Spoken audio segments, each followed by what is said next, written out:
Hello everyone, how are you?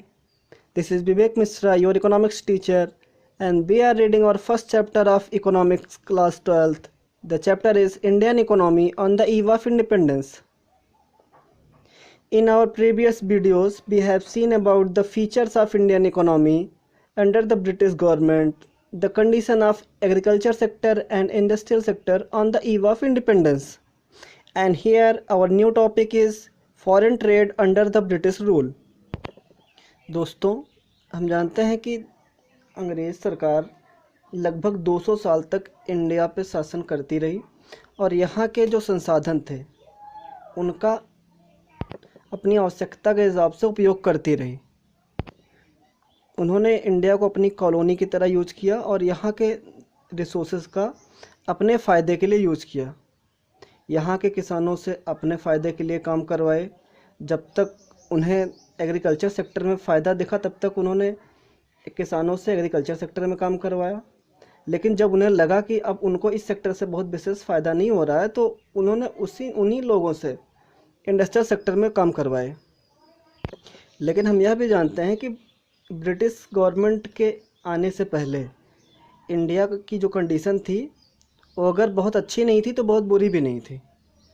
मतलब कि लगभग ब्रिटिश गवर्नमेंट के रूल से पहले इंडिया का जो ट्रेडिंग सिस्टम था वो कुछ ख़ास चीज़ों के लिए जाना जाता था। जैसे कि इंडिया के लोग ख़ास करके यहाँ पे ब्लैक सॉइल होती है इसलिए काटन की खेती ज़्यादातर करते थे और उससे रॉ मटेरियल बना करके फिर फिनिश गुड के रूप में उन रॉ मटेरियल को तैयार करके उसके बाद न केवल अपने देश में बल्कि विदेशों में भी अच्छे खासे मात्रा में एक्सपोर्ट और इंपोर्ट करते थे। और न केवल काटन बल्कि silk, iron goods, wooden goods या बहुत सारे प्रेशियस स्टोन्स, इन सारी चीज़ों का वो अपने यहाँ तो यूज करते ही थे और बाकी अदर कंट्रीज़ में एक्सपोर्ट भी करते थे और बेहतर कंडीशन में प्रॉफिट कमाते थे। कहने का मतलब इंडिया की कंडीशन अगर बहुत अच्छी नहीं थी तो बहुत गड़बड़ भी नहीं थी, वे एवरेज कंडीशन में थे। लेकिन जब से ब्रिटिश गवर्नमेंट आई उन्होंने इंडिया को एक net exporter of raw material बना के रख दिया। केवल वो रॉ मटेरियल का ही एक्सपोर्ट करते थे और ब्रिटेन में जो बड़ी बड़ी इंडस्ट्रीज़ थी वहाँ पे जो बनाए गए सामान होते थे उनका इंपोर्ट करते थे। हमने अपने पिछले वीडियो में देखा कि ब्रिटिश गवर्नमेंट ने किस तरीके से इंडिया के एक्सपोर्ट और इंपोर्ट प्रोडक्ट पे टैक्सेस लगा रखे थे। यहाँ पे कुछ टर्म्स दिए गए हैं जिनके थ्रू हम इंडिया की ट्रेडिंग कंडीशन को या इंपोर्ट एक्सपोर्ट सिस्टम को समझेंगे कि ब्रिटिश गवर्नमेंट ने इंडिया का एक्सपोर्ट और इंपोर्ट सेक्शन किस तरीके से था। यहाँ पे हम देख रहे हैं कि जब इंडिया ब्रिटिश की कॉलोनी थी तो उस समय वो एक रॉ मटेरियल के एक्सपोर्टर के रूप में वर्क करती थी या प्राइमरी गुड्स का एक्सपोर्ट करती थी ब्रिटिश गवर्नमेंट को। यहाँ पे कुछ खास एग्जांपल्स के थ्रू शो किया गया है कि कौन कौन सी चीज़ों के कौन कौन से रॉ मटेरियल का इंडियन इकोनॉमी ब्रिटिश या ब्रिटिश इंडस्ट्रीज़ को एक्सपोर्ट करती थी।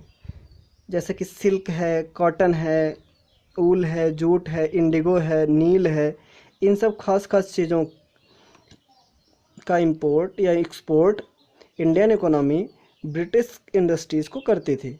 इनमें से स्पेशल जो है हमारी वो इंडिगो और कॉटन, जूट, ये खास ऐसी क्रॉप्स हैं जिनको as a raw material British government order दे करके इंडियन फार्मर से वर्क करवाती थी और उन रॉ मटेरियल को अपने यहाँ सस्ते दामों पे ले जाती थी और वहाँ से फिनिश गुड के रूप में तैयार करके यहाँ पे ला करके फिर उन्हीं सामान को एक रेट पर बेचती थी, एक ठीक ठाक प्रॉफिट पे बेचती थी।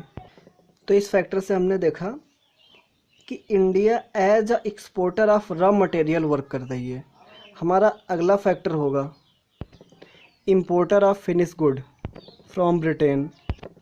यहाँ पे हम देख रहे हैं कि इंडियन इकोनॉमी जो थी वो ब्रिटिश इंडस्ट्री में बने हुए जो फिनिश गुड्स थे, फिनिश गुड्स का मतलब ऐसे गुड्स जो उनको अब केवल ख़रीदना है और यूज करना है कंज्यूमर को।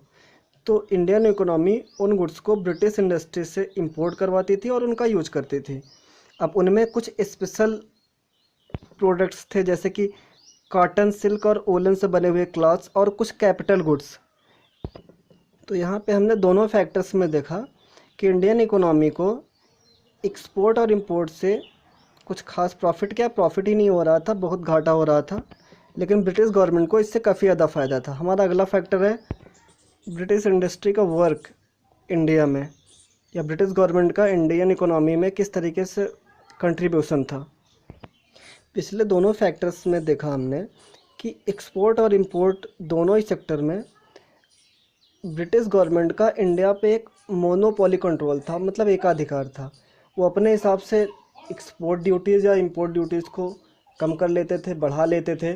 वो अपने फ़ायदे के लिए अपने प्रोडक्ट के रेट को कम करके मार्केट में बेच देते थे और ठीक ठाक प्रॉफिट कमा लेते थे। जबकि जो इंडियन प्रोडक्ट्स थे उनकी प्राइसेस को बढ़ा लेते थे।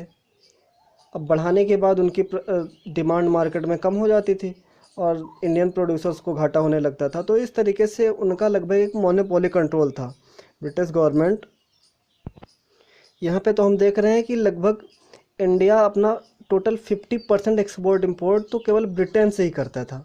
More than 50% of India's foreign trade was directed towards great Britain. So we can say that during the British rule, export and import of India came under monopoly control of British government. तो यहाँ पे हमने देखा कि agriculture sector और industrial sector की तरह जो फॉरेन ट्रेड सेक्टर था उसकी भी कंडीशन काफ़ी बैड थी। तो यहाँ पे हमारा यह टॉपिक ख़त्म हुआ। अब हम मिलेंगे आपसे अगले वीडियो में एक नए टॉपिक के साथ, जिसका नाम होगा demographic profile under the British rule.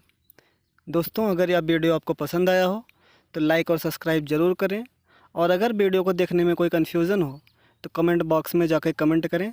तब तक के लिए गुड बाय, थैंक यू।